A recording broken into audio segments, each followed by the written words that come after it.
यही है बनमनखी की हाईटेक नगर परिषद की असली तस्वीर। सीसीटीवी लगाकर ये लोग समझते हैं बनमनखी अब हाईटेक बन गया। आइए आज बनमनखी की सड़कों के हाल पर एक नजर डालते हैं। हमें जो जानकारी मिली है वो वाकई थोड़ी चिंताजनक है। खासकर वार्ड नंबर 22 में कोसी प्रोजेक्ट जाने वाली सड़क की बात कर रहे हैं हम। तो शुरुआत करते हैं सबसे बड़ी दिक्कत से। बताया जा रहा है कि रहमत नगर बस्ती के पास महीनों से सड़क पर नाले का गंदा पानी बह रहा है।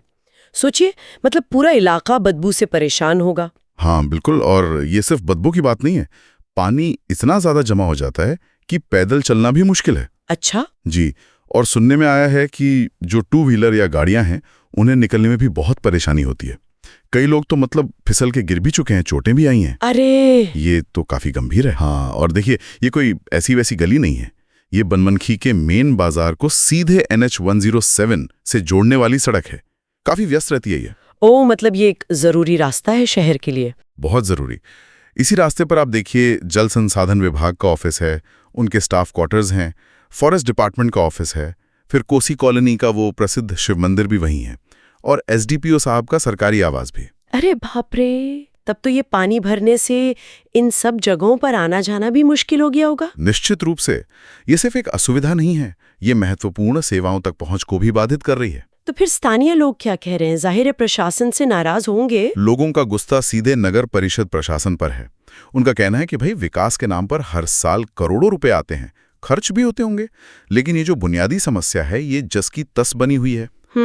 और तो और एक और बात सामने आई है, कुछ दुकानदारों ने ना नाले के ऊपर ही अपना सामान वगैरह फैला लिया है। अच्छा, मतलब अतिक्रमण भी है। हाँ, जिससे रास्ता और संकरा हो गया है, और इस वजह से आने जाने वालों से उनकी कहासुनी झगड़े भी हो रहे हैं, और प्रशासन इस पर भी ध्यान नहीं दे रहा, ऐसा लोगों का आरोप है। तो मतलब एक तो नाले का पानी सड़क पर, ऊपर से अतिक्रमण पर नगर परिषद क्या कह रही है इस पर? उनकी तरफ से क्या जवाब है? देखिए, नगर परिषद के जो सभापति हैं उनका कहना है कि पानी निकलने की कोई सही जगह, मतलब प्रॉपर ड्रेनेज पॉइंट वो नहीं है, और ये दिक्कत कोई आज की नहीं, ये सालों पुरानी है। सालों पुरानी? हाँ, ऐसा उनका कहना है। उन्होंने आश्वासन तो दिया है कि जल्द ही इसका कोई स्थायी समाधान निकाला जाएगा, परमानेंट सोल्यूशन।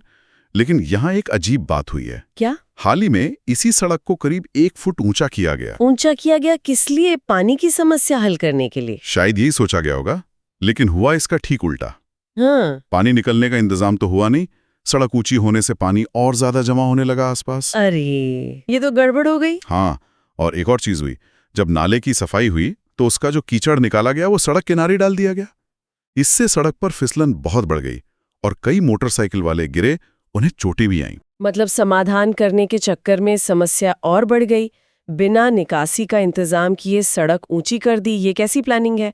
सवाल तो यही उठता है। और क्या ये परेशानी सिर्फ इसी एक सड़क तक ही सीमित है या शहर में और भी जगह ऐसा हाल है? नहीं, जानकारी के मुताबिक ये हाल सिर्फ यहीं का नहीं है।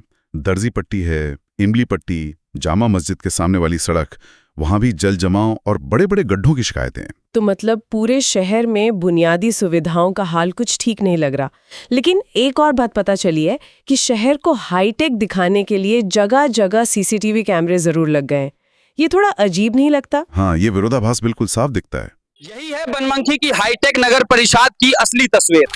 सीसीटीवी लगाकर ये लोग समझते हैं बनमनखी अब हाईटेक बन गया। एक तरफ तो रोजमर्रा की जरूरतें हैं, साफ सड़कें, पानी की निकासी, उनका ये हाल है, और दूसरी तरफ टेक्नोलॉजी पर जोर है, जैसे कैमरे लगाना। विकास की असल प्राथमिकताएं क्या हैं? क्या कैमरे लगाना बुनियादी सुविधाओं से ज्यादा जरूरी हो गया है? ये पूरी स्थिति सिर्फ पानी भरने या सड़क टूटने तक सीमित नहीं है। ये कहीं ना कहीं प्लानिंग, मेंटेनेंस और प्रशासन की कार्यकुशलता पर भी सवाल खड़े करती है। तो कुल मिला के जो तस्वीर उभर रही है वो ये है कि बनमनखी में, खासकर उस कोसी प्रोजेक्ट वाली सड़क पर, हालात वाकई खराब हैं। नाले का पानी, जल जमाव, बदबू, दुर्घटनाएं, और लोगों के अनुसार प्रशासनिक लापरवाही भी। हाँ, और समाधान के जो प्रयास हुए, जैसे सड़क को ऊंचा करना, वो भी अधूरे साबित हुए या समस्या को और बिगाड़ दिया। बिल्कुल, इससे यही समझ आता है कि सिर्फ कुछ बना देना, जैसे सड़क या नाली, वही काफी नहीं है। उसका सही डिजाइन, लगातार रखरखाव और जो वहाँ की ज़रूरतें हैं उसके हिसाब से प्लानिंग करना, ये सब बहुत ज़रूरी है। सही बात है। बिना सही निकासी व्यवस्था के निर्माण करना तो पैसे और मेहनत की बर्बादी ही है, जैसा यहाँ दिख रहा है। हाँ। ये वाकई सोचने पर मजबूर करता है, क्या शहरों को स्मार्ट या हाईटेक बनाने की इस होड़ में हम वो बुनियादी सुविधाएं पीछे छोड़ रहे हैं, जिनके बिना आम नागरिक का जीवन ही मुश्किल हो जाता है? विकास आखिर किसके लिए और कैसा होना चाहिए? ये एक बड़ा सवाल है।